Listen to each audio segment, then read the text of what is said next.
자,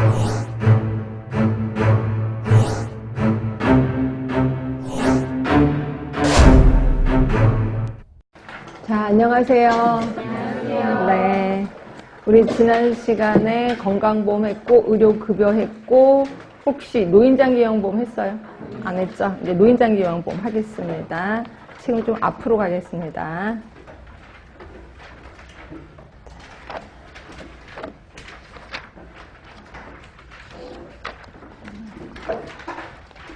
자, 노인장기요양보험은 그거랑 빗대서 하도록 하겠습니다. 제 책은 476쪽인데요. 476쪽에. 자, 우리 건강보험도 배웠고, 의료급여도 분명히 배웠습니다. 그거를 이렇게 상기하면서 하시면 돼. 이것도 역시 3자가 존재해요. 그래서 공단 있습니다. 당연히 보험자고요. 그리고 여기는 좀 복잡합니다. 여기는 가입자가 있고, 그 다음에 수급권자가 있고, 그 다음에 수급자가 있습니다. 물론 수급권자하고 수급자는 동일하게 지급해도 무방하다라고 얘기를 했고요. 여기도 조금 복잡합니다. 제가 장기 요양기간 있고, 그 다음에 그냥 장기 요양기간이 있어요. 자, 그래서 3자가 존재해서 일단 가입자는 공단한테 매월 보험료를 냅니다. 그러니까 장기 요양 보험료율을 냅니다. 장기 요양 보험료를 냅니다. 자, 근데 이때 가입자는 누구랑 똑같다? 가입자는 건강보험 가입자랑 똑같아요. 결국 건강보험 가입자들은 건강보험료도 내고 노인장기 요양 보험료도 내고 이렇게 생각하시면 돼. 그래서 가입자는 건강보험 가입자랑 똑같다라고 보시면 돼. 가입자랑 똑같다. 자, 이렇게 보시면 되고. 자, 그러면 이제 수급권자, 수급자, 이거 좀 보겠습니다.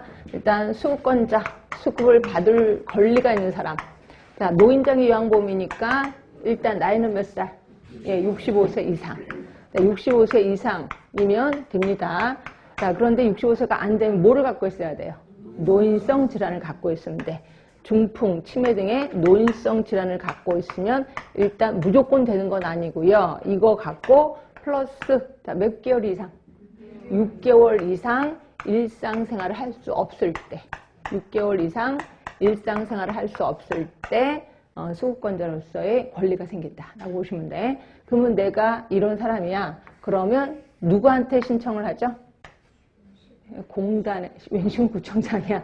공단에 신청을 합니다.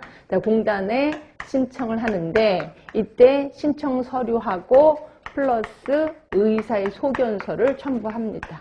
의사의 소견서를 첨부해서 신청을 해요.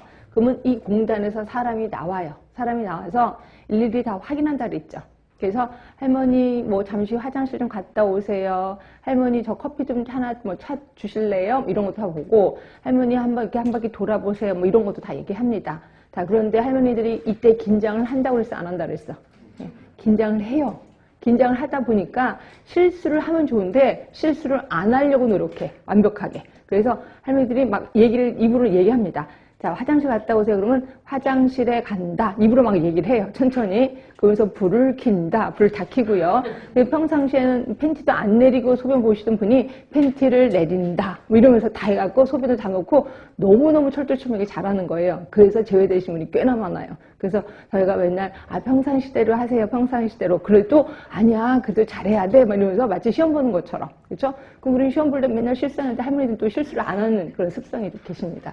하여튼 그렇게 사람이 와서 모든 자료를 다 갖고 어디로 가냐면 공단으로 다시 들어가겠죠.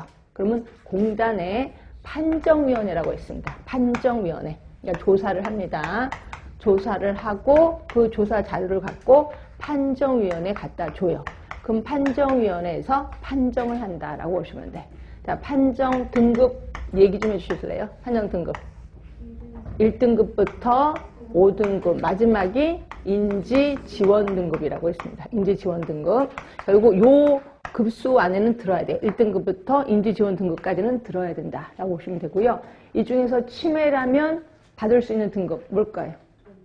5등급하고 인지지원 등급은 치매 쪽입니다. 그래서 치매, 중증 치매고 이거는 이제 경증, 아주 가벼운 치매. 그래서 우리 대통령 그랬잖아요. 치매는 중증이든 가벼운 거든 다 국가가 해주겠다라고 해서 만든 게 인지지원 등급이라고 보시면 될 것 같고요. 결국 치매가 아니라면 4등급 안에는 적어도 들어야 된다라고 보시면 될 것 같아요. 이렇게 해서 이제 판정이 내려지면 본인한테 통보를 하는 겁니다. 본인은 이제 몇 등급이 되셨습니다. 라고 하면 이때부터는 수급자가 된다라고 보시면 돼요. 그래서 이제 수급자가 돼서 그 다음에 이제 재가장기를 할 건지 장기 요양 기간을 할 건지 선택해서 이제 이 급여를 받는 거죠. 그래서 급여 받는 거를 장기 요양급여 이렇게 부릅니다. 장기 요양급여. 자, 여기 본인 부담금 있어요, 없어요? 있습니다. 그래서 본인이 일부를 부담해요. 자, 본인이 일부를 부담하고 나면 나머지 돈을 누구한테 청구할까요? 네, 공단한테 직접 청구합니다. 공단에 청구하면 공단이 그 돈을 심사하고 평가해서 그 돈을 지불하고 있다라고 보시면 됩니다. 자, 그러면 도대체 장기 요양급여가 뭐냐 이거죠. 장기 요양급여 이제 확인하겠습니다. 자, 장기 요양급여는 크게 3개로 나뉘어요. 장기 요양급여. 3개예요. 3개 뭘까요? 네, 재가급여. 그 다음에 시설급여. 또